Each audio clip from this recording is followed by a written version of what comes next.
आणि गावची जमीन वगैरे हे सगळ्या गोष्टी टेक ओव्हर केल्या आणि याच्याकडे दुर्दैवाने काहीच नाही आलं बापाच्या मृत्यूनंतर. सो हा काइंड ऑफ साधा भोळा माणूस की जो यात पडला नाही आणि इव्हेंच्युअली स्वतःचा लाईफ जगायला लागला. हिचा नवरा जो आहे आणि एका कॉल सेंटरमध्ये नोकरी करायला लागला. लग्न वगैरे झालं आणि यांना ना पैशाची सतत आर्थिक चणचण भासायची. तर ती बायको बोलायची त्याला की जा ना त्यांच्याकडे जा आणि माग ना आर्थिक मदत, आपलंच तर आहे, जे आपलं त्यांनी घेतलंय ते आपण परत मागितलं तर काय चूक आहे, किमान काही हिस्सा द्या. तिचं असं म्हणणं होतं की जास्त काही नको, ऍटलिस्ट जे कमवत आहेत प्रॉफिट त्यातला 10% जरी दिला तरी आपण सर्व्हाइव्ह करू शकतो. ज्या दुकानातनं जेवढा इन्कम येतोय त्याचा 10% जरी दिला ओके.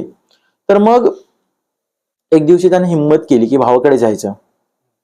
तो गेला थेट त्याच्या घरी, जे दादरलाच घर होतं त्यांचं, आणि घरी जाऊन त्याने सांगितलं की यात माझाही हिस्सा आहे, तर मला तू किमान माझा हिस्सा जे काय आहे 10% जे काय आहे तू स्वतःहून काय देशील.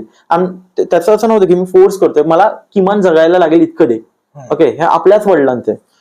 तर तो बोलला की तुला ना आपली गावची जमीन आहे ना, त्या जमिनीचा एक तुकडा देईन, नाही तुला इकडे एक कापडाची चिंधी घेऊन जायला देईन मी, तुला काही मिळणार नाही, काहीच नाही, काहीच नाही, काहीच देणार नाही, नाही साधी कापडाची चिंधी देखील देणार नाही असं तो म्हणाला त्या व्यक्तीला. तो उदास होऊन घरी आला की त्याला त्याला माहित नव्हतं की काय भांडायचंय पुढे. तो उदास होऊन घरी येतोय आणि त्यांच्या घराच्या आधी एक स्मशानभूमी होती. तिकडून चाललाय, लेट रात्री झाली, शेवटच्या लोकलने तो घरी जायला निघाला. स्मशानभूमीच्या इथून जात होता तर तितक्यात त्याला आवाज आला की काय रे, भावाचा विचार करतोयस. आवाजाच्या दिशेने वळून बघितलं की एक्झॅक्ट कोण आहे तिथे, म्हणजे अचानक आवाज आला ना आणि भावाचा विचार करतोयस.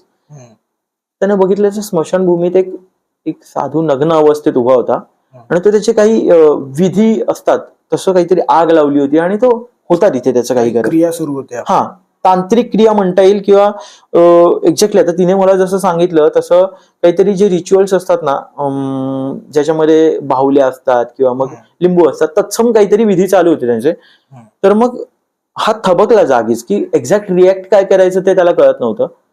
त्या बाबाने परत आवाज दिला, काय रे बघतोस काय असं, म्हणजे हल ना, उत्तर दे काहीतरी, ओके ये इकडे. आणि ये इकडे असं म्हणाल्यावरती जसं आपण मशीन चालत जात नाही का, तसं तो लिटरली तिथून तिथपर्यंत त्या बाबापर्यंत चालत गेला. संमोहित झाल्यासारखं. हा, संमोहित झाल्यासारखं जी एक अवस्था असते ना, तसा तो तिथून तिथपर्यंत चालत गेला आणि बाबाच्या समोर जाऊन उभा राहिला. तर बाबांनी त्याला विचारलं की तुला तुझ्या भावाचा जो प्रॉब्लेम आहे, जी काही समस्या आहे तुमची, ही संपवायची आहे का कायमच्या आयुष्यात. तर बाबांना माहिती होतं ह्याच्याकडे काय चालू आहे. हा, म्हणजे बेसिकली अशा व्यक्ती असतात किंवा अशा शक्ती असतील कदाचित, मला माहित नाही, पण त्यांना कळतं की काय चालू आहे.